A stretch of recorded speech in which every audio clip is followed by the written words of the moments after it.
மாப்புக்கு அகேன்ஸ்டாக நம்ம ஃபயர் பண்ணணும் அப்படின்னா முதல்ல வானத்தை பார்த்து சொல்லணும். அவங்க சல்யூட் அடிக்கிறாங்கன்னா 10 பேரும் சல்யூட் அடிக்கணும்னு அவசியமே கிடையாது. பஜரங்கவாலினா நார்த் இந்தியாவில் ஹனுமான். ஸோ ஜெய் பஜரங்கவாலினா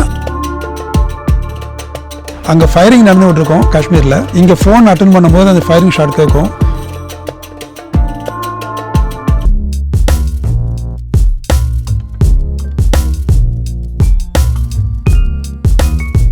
இதை பாருங்க, இப்போ இதை பற்றி சொல்லுங்க. இது என்ன பின்னாடி எழுதிருக்கு? இது பார்த்தீங்கன்னா ஹிந்தியில் இருக்கிறது இங்கிலீஷ் எழுதியிருக்காங்க, ரோமன் ஹிந்தின்னு சொல்லுவாங்க. இதை ஏக் கோலி ஏக் துஷ்மன். ஏக் கோலி ஏக் துஷ்மன்னா கோலினாக்க ஹிந்தியில் குண்டு, தோட்டா, துப்பாக்கி குண்டு. ஒரு குண்டுக்கு ஒரு எதிரி. அதாவது போலீஸில் என்ன பண்ணுவாங்கன்னா யூஸ்வலாக மாப்புக்கு அகேன்ஸ்டாக நம்ம ஃபயர் பண்ணணும் அப்படின்னா முதல்ல வானத்தை பார்த்து சொல்லணும். அப்புறம் முதல்ல வான் பண்ணணும், வானத்தை பார்த்து சொல்லணும். ஆனால் ஆர்மியில் அப்படி கிடையாது. இந்த வார்னிங் அந்த பேச்செல்லாம் ஆர்மியில் கிடையாது. எதிரி படம் வந்தது, எதிரி ஆளுங்க நேரில் வந்தாங்கனாக்க ஒரு கோலினாக்க ஒரு ஆள் சாகணும். ஒரு கோலி கூட ஒரு தோட்டா கூட வேஸ்ட் ஆகக்கூடாது. ஸோ அதனுடைய ஆர்மியோட மோட்டோவே இந்தியாவை பொறுத்த வரைக்கும் ஏக் கோலி ஏக் துஷ்மன். ஒரு கோலி துப்பாக்கியில் ஒரு தோட்டா போச்சுன்னா ஒரு எதிரி கீழே விழணும். அதுக்கு தான் அது போட்டுக்கிறாங்க. அது ரொம்ப கேஷுவலாக காட்டியிருப்பார் டைரக்டர். அதுக்கு பின்னாடி 1000 அர்த்தம் இருக்குது. ரொம்ப இன்ட்ரெஸ்டிங் அது ஆக்சுவலாக. ஓகே, இதை பற்றி கொஞ்சம் சொல்லுங்கள். இவ்வளோ பேர் நிற்கிறாங்க, இதை பற்றி நீங்கள் கொஞ்சம் சொல்லணும். இது நம்ம ஹீரோ வந்துட்டு கமாண்டிங் ஆஃபீஸர் முதல்ல சார்ஜ் எடுக்கிறதுக்காக பெட்டாலியனுக்கு போகிறாரு. ஒரு கம்பெனி நிற்கிதுன்னு வச்சுக்கலாம், பிளாட்டூன் கம்பெனி நிற்கிது அப்படின்னா அது நல்லா ஒத்து பாருங்களேன். அந்த பிளாட்டூனில் கம்பெனியில் இருக்கவங்க எல்லாமே வந்துட்டு அட்டென்ஷனில் நிற்பாங்க, சல்யூட் அடிப்பாங்க. ஆனால் நம்ம கமாண்டிங் ஆஃபீஸர் பார்த்தீங்கன்னாக்கா ஸ்டாண்டர்டிஸ் என்சிசியில் இருக்கவங்க கூட ஓரளவுக்கு புரிஞ்சுக்கலாம். ஸ்டாண்டர்டி ஸ்பெஷல் இருப்பார், தலையில் தொப்பி இல்லாமல் இருப்பார். நான் ஏற்கனவே சொன்ன மாதிரி ஒரு சல்யூட் கொடுக்கறதுனாலும் சல்யூட் வாங்குறதுனாலும் நம்ம தலையில் ஏதாவது ஒரு ஹெட் கியர் இருக்கணும், கேப்பு ஹேட் ஏதாவது இருக்கணும். ஸோ இவங்க எல்லாம் கேப் போட்டு அட்டென்ஷனில் சாவதானில் நின்று சல்யூட் அடிக்கிறாங்க.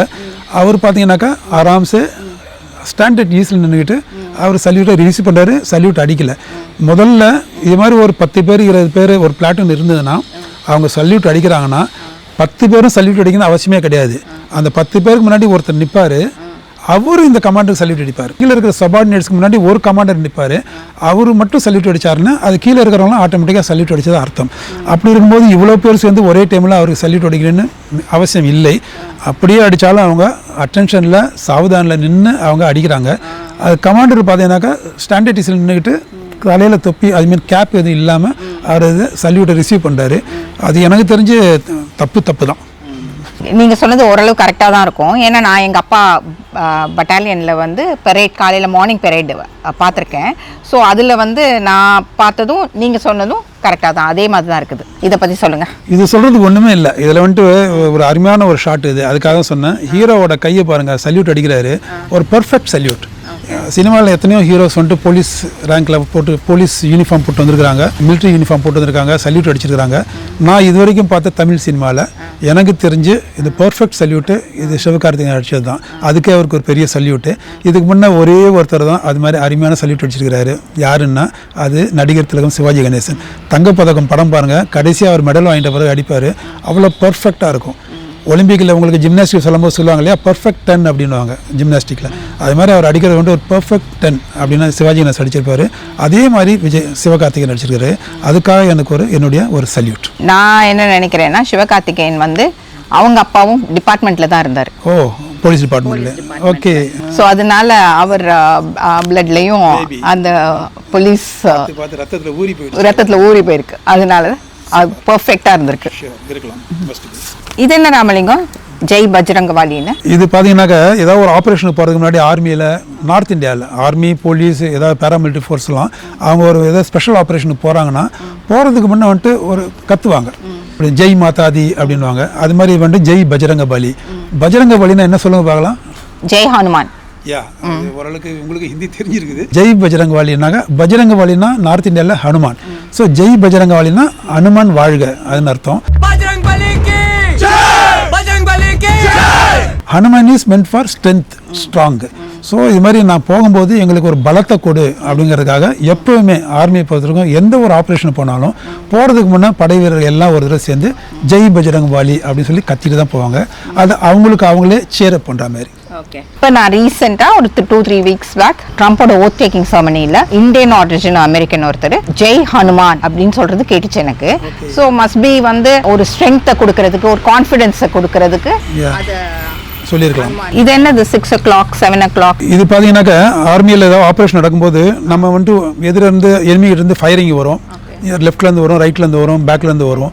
நம்மளும் ஓடிக்கிட்டே தான் இருப்போம். அப்போ எங்கேருந்து ஃபயரிங் வருது, எனிமி எங்கே இருக்கிறான்னு சொல்லும்போது நம்ம நின்று நம்ம அடுத்தவங்ககிட்ட நம்ம குரூப் ஆளுக்கிட்ட இங்கேருந்து வருது அங்கேருந்து வரலாம் கை காட்ட மாட்டோம். நம்ம ஓடிக்கிட்டே என்ன சொல்லுவோம், firing coming from my 6 o'clock. அதாவது நான் கிளாக்கில் என்னை சென்டராக வச்சுக்கிட்டு ஏன் 6 o'clockலேருந்து வருதுன்னா என் பின்னாடி இருந்து வருதுன்னு அர்த்தம். Firing coming from 9 o'clock, my 9 o'clock அப்படின்னாக்கா 9 மணிக்கு கடியாரம் முள் எங்கே இருக்கும், 9 o'clock லெஃப்ட் இருக்கும், இங்கேருந்து ஃபயரிங் வருதுன்னு. 3 o'clock அப்படின்னாக்கா இங்கேருந்து வருதுன்னு அர்த்தம். ஸோ அந்த 12 o'clock அப்படின்னாக்கா நேராக இருந்து வருதுன்னு அர்த்தம். ஸோ ஓடும்போது அவங்க அதை சொல்லுவாங்க, ஸோ தட் மற்றவங்க புரிஞ்சுக்குவாங்க. ஓடும்போது கை காட்டிட்டு போக முடியாது, இங்கேருந்து ஃபயரிங் வருது இங்கேருந்து ஃபயரிங் வருது சொல்ல முடியாது. ஸோ ஓடிக்கிட்டு இருக்கும்போது அவங்க சொல்லுவாங்க வந்துட்டு enemy set my 7 o'clock, enemy set my 3 o'clock 4 o'clock சொல்லும்போது மற்ற குரூப்பில் இருக்கவங்க புரிஞ்சுக்குவாங்க எந்த டைரக்ஷன் வந்து ஃபயரிங் வருதுன்னு. இந்த படத்தில் நீங்கள் பார்த்தீங்கன்னா ஒரு 5-6 இடத்துல இது மாதிரி வரும், firing coming from 7 o'clock 8 o'clock அப்படின்னு வரும். ரொம்ப பேருக்கு புரிஞ்சுருக்கு. கண்டிப்பாக புரியாது, எனக்கும் தெரியாது அது. ஸோ அது வந்துட்டு டைரக்ஷன் சொல்கிறதுக்காக ஒரு கிளாக்கில் முள் சின்ன முள் எந்தெந்த பொசிஷனில் இருக்குதோ அந்த பொசிஷன் சொல்கிறதுக்காக அது சொல்கிறது.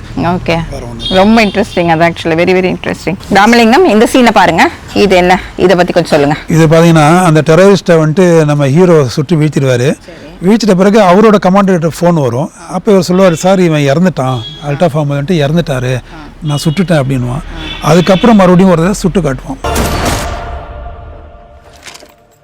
That's the confirmatory shot, sir. இது எப்படின்னாக்கா ஒரு என்கவுண்டர்லையோ இல்லை ஒரு வார் ஜோன்லேயோ நம்ம இறந்துட்டான்னு நினச்சிருப்போம், மேபி இறக்காம அவன் நடிச்சுக்கிட்டு இருப்பான் எதிரி. அந்நேரத்தில் நம்ம உட்காந்து பாடியை தொட்டு பார்த்துக்கிட்டு இறந்துட்டானா இறக்கலையா பல்ஸ் எல்லாம் பார்த்துக்கிட முடியாது. ஆனால் என்னதான் நடிச்சுக்கிட்டு இருந்தாலும் செத்து பண்ண மாதிரி மறுபடியும் ஒரு புல்லட் கடைசி அடித்தோம்னா பாடி வந்துட்டு நிச்சயமாக நவராமல் இருந்ததுனாக்கா அசையாமல் இருந்ததுன்னா அவன் நிச்சயமாக செத்துட்டான்னு அர்த்தம். இல்லை அவன் நடிச்சுக்கிட்டு இருக்கிறான் செத்த மாதிரி அப்படின்னா மறுபடியும் ஒரு புல்லட் அடித்தா நிச்சயமாக பாடி துடிக்கும். ஸோ அவர் கமாண்டருக்கு அவர் ஃபோன்லேயே கேட்கறதுக்காக ஒரே ஒரு சிங்கிள் ஷாட் அடித்து அந்த பாடி அசையாமல் இருக்கிறத பார்த்துட்டு நம்ம ஹீரோ சொல்லுவாரு, சார் கன்ஃபர்மேட்டரி ஷாட், அதாவது அவன் இறந்துட்டான் நோ டவுட் அட் ஆல் அப்படின்னு சொல்றதுக்காக அடிக்கிறது. That is called confirmatory shot. That's the confirmatory shot, sir. அடுத்து இதை பாருங்க, கொஞ்சம் புதுசா இருக்கு. கிரிக்கெட் பேட் எங்க படத்துல வந்துச்சு. ஸ்ரீநகரில் சேர்ந்த ஒரு பையன் வந்துட்டு அவங்க குரூப்பை வந்துட்டு காட்டி கொடுத்துருவான், அவங்களோட குரூப்பே காட்டி கொடுத்துருவான். அதுக்கு அந்த டெரரிஸ்ட் குரூப்பில் இருக்கிற ஒருத்தர் வந்து அவனை வெளியில் கூட்டு போய் அவனை சாவடிக்கிறதுக்காக கூப்பிட்டு வருவார். அப்போ பார்த்தீங்கன்னா வீட்டுக்கு பின்னாடி கிரிக்கெட் பேட்டு அடிக்க வச்சிருக்கும். காஷ்மீர் ஸ்ரீநகரில் பார்த்தீங்கன்னா நம்ம எப்படி ஈரோடு திருப்பூர் இந்த பக்கம் பார்த்தீங்கன்னாக்கா ஒவ்வொரு வீட்டில் குடிசை தொழில் மாதிரி பெட்ஷீட்டு தலையணி வர இதெல்லாம் லேடிஸ் வீட்டிலே பின்னி அது இது பண்ணி கொடுப்பாங்க. அது மாதிரி காஷ்மீரில் வில்லோ வுட்டுங்கிறது ஆமாம் ரொம்ப ஃபேமஸ், 30-40 மீட்டர் ஹைட்டில் வளரும். காஷ்மீரில் வில்லோ வுட்ஸு ரொம்ப சீப்பாக கிடைக்கும், ரொம்ப அதிகமாக கிடைக்கும். So willow woods actually it is famous for manufacture of cricket bats. So cricket bat usually willow பேட்டில் தான் செய்வாங்க. அதனால் காஷ்மீரில் பார்த்தீங்கன்னா பெரும்பாலான இடத்துல பேட் கிரிக்கெட் பேட் செய்கிறது வந்துட்டு ஒரு குடிசை தொழில் மாதிரி எல்லாத்து வீட்லையும் செய்வாங்க. ஸோ இந்த பையனோட வீட்லேயும் அது மாதிரி கிரிக்கெட் பேட் அவங்க செஞ்சு வச்சிருக்கிறாங்க வெளியில் கொண்டு போய் விற்கிறதுக்காக. நானே ஸ்ரீநகரில் இருக்கும்போது பார்த்துருக்குறேன். பஸ்ஸில் பார்த்தோம்னாக்கா பஸ் ஸ்டாண்டில் பஸ் நின்றுச்சுனாக்கா உள்ளே வந்துட்டு விறகு கட்டி வைக்கிற மாதிரி விறகுலாம் கையில் வச்சுட்டு இருக்கிற மாதிரி ஒரு 10-15 கிரிக்கெட் பேட் வச்சுக்கிட்டு வேர்க்கட்டில் விற்கிறாங்க இல்லை ஒரு வேறு ஏதோ விற்கிறாங்க அப்படின்னு சொல்கிற மாதிரி அவங்க வந்துட்டு கிரிக்கெட் பேட்டை 15 ரூபா 20 ரூபா அப்படின்னு நான் சொல்கிறது 87-88ல் 20 ரூபா 15 ரூபான்னு சொல்லி கிரிக்கெட் பேட்டை பஸ்ஸுக்குள்ளெல்லாம் வந்து விற்றுட்டு போவாங்க. So cricket bats are very famous. ஏன்னா அங்கே வில்லோ வுட் ஃபேமஸ். ஸோ இந்த வீட்டில் அது மாதிரி பின்னாடி கிரிக்கெட் பேட்டை அடிக்க வச்சுருக்காங்க, அவங்க செஞ்சு வச்சுருக்காங்க. நிறைய விஷயங்கள் சொல்லிட்டீங்க படத்தை பற்றி ரிலேட்டட் டு ஆர்மி. அது ஸோ ஓவரால் படத்தை பற்றி உங்களோட ஒப்பீனியன் என்ன? ஸோ படத்தை எனக்கு பொறுத்த வரைக்கும் அருமையான படம், அதில் டவுட்டே கிடையாது. படத்தில் 3 பேருக்கு நம்ம உண்மையிலேயே அந்த ஆர்மி சல்யூட்டே பெருசாக அடிக்கணும். முதல்ல சிவகார்த்திகேயன் ஆக்சுவலாக அந்த படத்தில் நடிக்கலை. அவர் உண்மையிலேயே அவர் வந்து மேஜர் முகுந்த் வரதராஜனா வாழ்ந்து காட்டியிருக்கிறார், எக்ஸ்ட்ரா நடிப்பே கிடையாது. ஒரு சீனில் அவர் நடிப்பு இன்னும் அருமையாக இருக்கும். அது எளிமையை அவர் டெரரிஸ்ட்டை சுட்டுட்டு this is the face of Indian army படத்தை பாருங்கள். This is the face of the Indian Army. This is the face of Indian ஆர்மின்னு சொல்லி க்ளோஸ்அப்பில் காட்டுவாங்க, அருமையாக இருக்கும். அந்த எக்ஸ்பிரஷன் வருது அவ்வளோ அருமையாக இருக்கும். தேட்டரில் பார்க்கும்போது அது அவ்வளோ பெரிய கிளாப் வரும். ஸோ சிவகார்த்திக் இதில் வந்துட்டு உண்மையிலேயே நடிக்கலை, அவர் முகுந்த் வரதராஜன் தான் வாழ்ந்து கட்டிக்கிறாரு. அதுக்காக அவருக்கு ஒரு சல்யூட். 2வது சல்யூட் கேட்கவே வேண்டாம், சாய் பல்லவி ஹீரோயின். இதில் அவங்க எக்கச்சக்கமாக நடிச்சிருக்கிறாங்க. அது எப்படி சொல்லணும்னாக்கா அந்த முதல் ஸ்டேஜில் போய் நான் ஏற்கனவே சொன்ன மாதிரி நான் ஆர்ட் ஒர்க் செய்யாம், ரங்கோலி இடாம், டேட்டூவும் அடிக்காம், பட்சே முஜே ஃபேஷன் ஷோ அறிஞ்சிட்டுலாம் ஏதோ சொல்லுவாங்க மலையாளத்தில். இப்போ அந்த சீன்லேருந்து ஹாஸ்டல்லேருந்து விடும்போது கடைசியாக வந்துட்டு ஹாஸ்டல் சிவகார்த்திகேயனை விட்டுட்டு பாய் சொல்லிட்டு போகலான்னு விடும்போது திரும்பி வந்துட்டு அந்த அம்மா சொல்லும் சாய் பல்லவி, சேட்டானாக்கா அண்ணனை மட்டும் சேட்டான்னு விழிக்காது, எங்கள் வீட்டில் எங்கள் அம்மா எங்கள் அச்சனை கூட சேட்டான்னு தான் விழிக்கும் அப்படின்னு சொல்லிட்டு ஒரு வெக்கப்பட்டுட்டு ஷர்ட்டை கீழே இழுத்துட்டு ஓடுவாங்க. அந்த ஷாட் உண்மையிலே அருமையாக இருக்கும். வீட்டில் என் அம்மா என் அப்பாவை கூட சேட்டான்னு தான் விழிக்கும். அதுக்காவது கடைசியாக ஒரு தடவை அங்கே ஃபயரிங் நடந்துகிட்டு இருக்கோம் காஷ்மீரில். இங்கே ஃபோன் அட்டன் பண்ணும்போது அந்த ஃபயரிங் ஷாட் கேட்கும். இங்கேருந்து சிவகார்த்திகேயனை திருப்பி முகுந்துன்னு கூப்பிடுவாங்க. அது கூப்பிடும்போது அவரோட ரிப்ளை வராது. கடைசியாக ஐ எம் ஓகே அப்படின்னு சிவகார்த்திகேயன் சொல்லும் போது அந்த எக்ஸ்பிரஷன் இந்த அந்த படத்தில் பாருங்கள். போன உயிர் இவங்களுக்கு அந்த சாய் பல்லவிக்கு போன உயிர் திரும்பி வந்த மாதிரி ஒரு எக்ஸ்பிரஷன் கொடுத்துருப்பாங்க. அதுக்கு முன்னாடி அவங்க அம்மா அப்பா அந்த லவ் அவங்க பண்ணும்போது எதிர்ப்பாங்க. அப்போ அந்த ரெஸ்ட் ரூம் பாத்ரூம்குள்ளே போயிட்டு கதவை சாத்திட்டு இந்த சீன் பாருங்கள். கதவை சாத்திட்டு அவங்க விக்கி அழுகிறது. அது மாதிரி அந்த சீன்லேயே அவங்க எக்ஸலண்ட்.